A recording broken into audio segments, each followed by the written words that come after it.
Assalamualaikum warahmatullahi wabarakatuh. Apa kabar semuanya? Semoga selalu dalam keadaan sehat walafiat. Bertemu lagi dengan Ibu pada pembelajaran tahfiz. Semoga hari ini semuanya bisa mengikuti. Anak-anak, pada pertemuan yang lalu kalian telah menulis surah Al-Muluk 1-5. Untuk pembelajaran sekarang, kita akan masuk kepada materi tentang bagaimana membaca hukum dari surah Al-Muluk tentang hukum tajwidnya.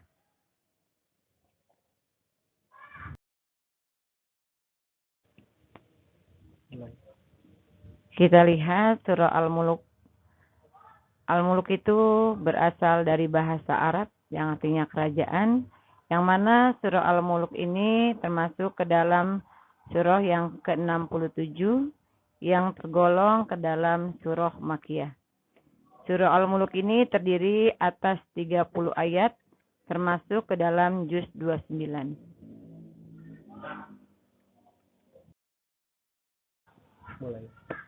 Kita akan masuk kepada surah Al-Muluk. Ya, di sini ada surah Al-Muluk 1-5. Bisa kalian lihat, disimak baik-baik. Pada ayat pertama, akan Ibu bacakan sebelumnya. A'udzubillahi minasyaitonirrajim.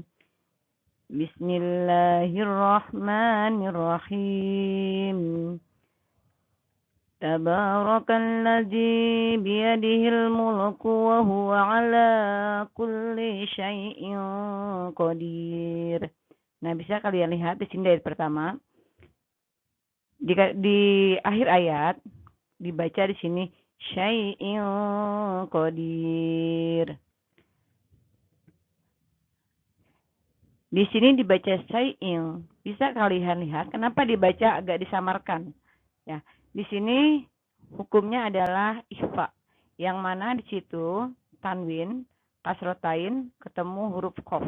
Qaf itu adalah huruf ikhfa. Kemudian di kata berikut syai'in qadir. Nah, itu hukumnya adalah mad arid disukun. Huruf ro yang disukunkan karena waqaf. Kita masuk kepada ayat yang kedua. Allazi khalaqal mauta wal hayata liyabluwakum ayyukum ahsanu amala. Nah, ketika bacaan di sini di waqaf, tidak boleh dibaca amalan, tapi berhenti amala.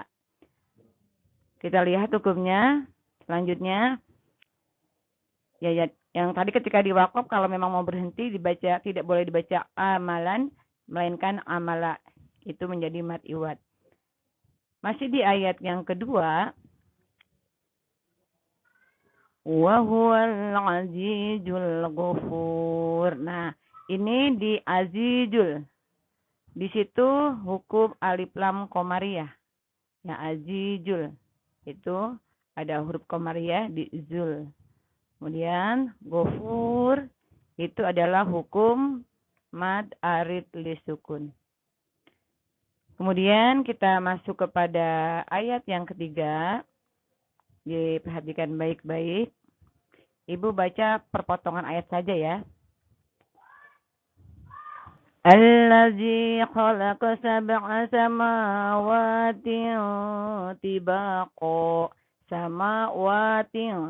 Samawatin itu hukumnya til ikhfa ya.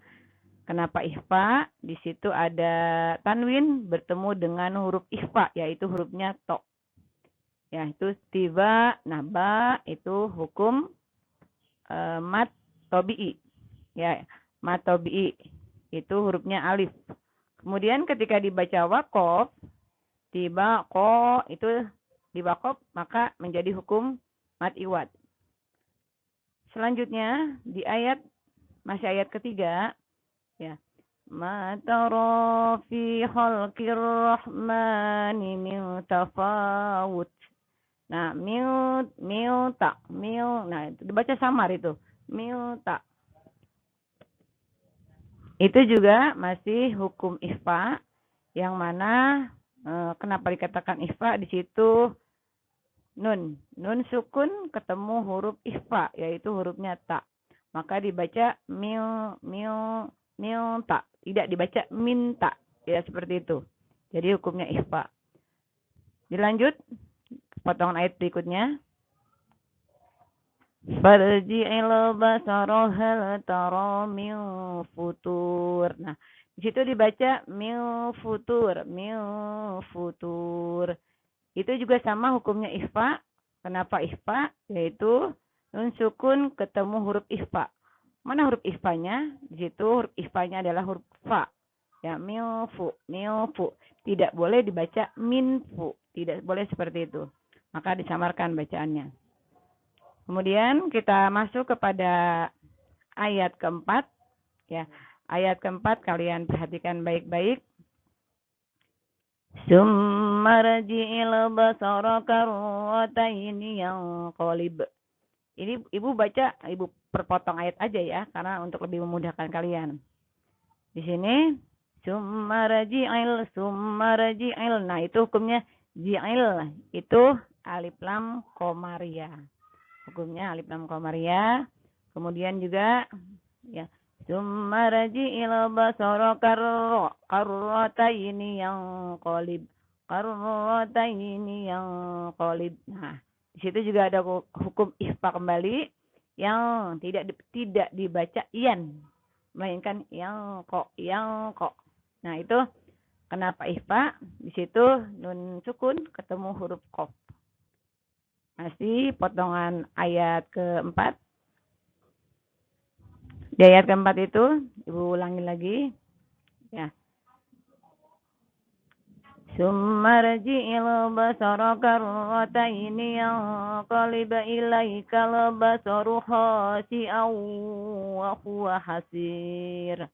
Nah, di kata-kata ilaikal basaru kho. Nah, di kho itu ada hukum mat tabi'i. Mana huruf matnya? Ya, huruf matnya adalah huruf alif. Nah, di sini huruf matnya huruf alif. Tuh. Ya. Kemudian di situ khasi'au. Nah, di sini tidak dibaca khasi'an, melainkan dibaca khasi'au. Nah, huruf fathah tain di situ masuk dalam huruf wawu. Kenapa masuk? Itu adalah hukum idgham bigunnah. Ya, artinya nun mati atau tanwin masuk dalam huruf wawu itu bacaannya dilebur, dimasukkan ke dalam huruf yang ada di depannya. Makanya hukumnya idgham bigunnah. Ya. Kemudian ilaikal basaru khasi'aw wa huwa hasir. Nah, hasir di sini hukumnya adalah mad arid li sukun. Baik, ayat yang terakhir, ayat yang kelima. Kita lihat ayat kelima, perhatikan baik-baik. وَلَقَدْ زَيَّنَّا السَّمَاءَ الدُّنْيَا بِمَصَابِيحَ. Ketika berhenti, bih ya. وَلَقَدْ زَيَّنَّا. Nah, zayyannas. Nah, itu hukumnya adalah di zayyannas. Nah, hukumnya adalah alif lam samsiah. Kemudian di situ dunya walaqad zayyana as-samaa'a ad-dunya. Nah, ya itu panjangnya satu alif dua harokat ya. Nah, itu adalah hukum mat tabi'i. Mana huruf matnya? Huruf matnya adalah alif. Nah, demikianlah anak-anak, demikian materi yang Ibu sampaikan pada hari ini tentang hukum tajwidnya. Mudah-mudahan di pertemuan berikutnya bisa kita pelajari kembali ilmu tajwidnya. Ibu akhiri saja. Wassalamualaikum warahmatullahi wabarakatuh. Ya, demikian anak-anak materi yang Ibu sampaikan tentang mempelajari ilmu tajwid. Mudah-mudahan kalian bisa menerapkannya. Kalau ada kesalahan, ya sama-sama masih belajar. Ya. Untuk selanjutnya, setelah ini nanti kalian harus menghafal surah Al-Muluk ya 1 sampai 5. Kalau sudah hafal, kalian bisa kirim ke WA Ibu. Terima kasih. Wassalamualaikum warahmatullahi wabarakatuh.